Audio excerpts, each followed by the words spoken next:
హైదరాబాద్ లో బట్టబయలైన డ్రగ్స్ దందా ఏపీలో అధికార విపక్ష పార్టీల మధ్య చిచ్చు పెడుతోంది. కేసులో నిందితుడిగా ఉన్న ఏఆర్ కానిస్టేబుల్ కు వైసీపీ నేతలతో సంబంధాలున్నాయని ఆరోపిస్తోంది టీడీపీ. అయితే ఈ డ్రగ్స్ దందాని అరికట్టలేకపోయిన ప్రభుత్వం తమపై నింద వేయడం సరికాదు అంటోంది వైసీపీ. అటు ప్రభుత్వం ఇటు పోలీసులు డ్రగ్స్ పై ఉక్కుపాదం మోపుతున్నా హైదరాబాద్ లో దందా మాత్రం ఆగడం లేదు. ఇదే క్రమంలో కుకట్పల్లిలోని మరో డ్రగ్స్ ముఠా గుట్టురట్టయింది. ఏపీ నుంచి హైదరాబాద్ కు డ్రగ్స్ తరలిస్తున్న ముఠాను పోలీసులు అరెస్ట్ చేశారు. నిందితుల నుంచి ₹1 కోటి విలువైన 840 గ్రాముల కొకైన్, ఎపిడ్రిన్ డ్రగ్ ను స్వాధీనం చేసుకున్నారు. నిందితుల్లో తిరుపతికి చెందిన ఏఆర్ కానిస్టేబుల్ ఉండడం ఇప్పుడు కలకలం రేపుతోంది. తిరుపతిలో ఒక ఏఆర్ కానిస్టేబుల్ గా పనిచేస్తున్నటువంటి గుణశేఖర్ అనే వ్యక్తి గత కొంతకాలంగా ఈ డ్రగ్స్ సంబంధించినటువంటి మెటీరియల్ సప్లై చేసేటువంటి క్రమంలో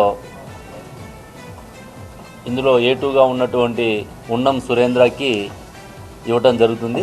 గుణశేఖర్ అనేటువంటి కానిస్టేబుల్ని మనం పట్టుకొస్తే అతను మెయిన్ సోర్స్ ఇక్కడ మనకి సర్వీస్లో ఉన్నాడు.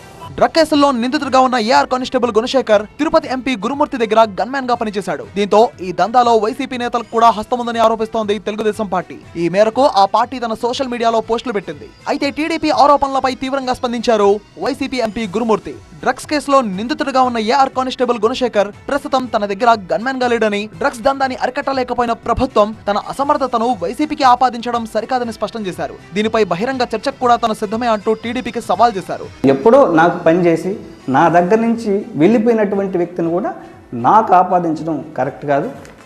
తెలుగుదేశం పార్టీ అధికారంలోకి వచ్చే ముందు మేము రాష్ట్రంలో గంజాయి, డ్రగ్స్ వీటన్నిటి మీద 100 రోజుల్లో ప్రక్షాళన చేస్తామన్నారు.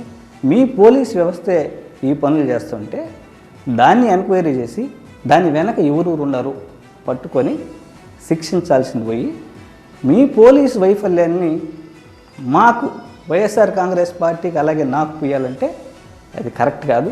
ఈ డ్రగ్స్ కేసులో ఎవరున్నారో బయట పెట్టాలని డిమాండ్ చేశారు ఎంపీ గురుమూర్తి. అందుకే సిబిఐ విచారణ కోరుతూ కేంద్రానికి లేఖ రాసినట్టుగా తెలిపారు.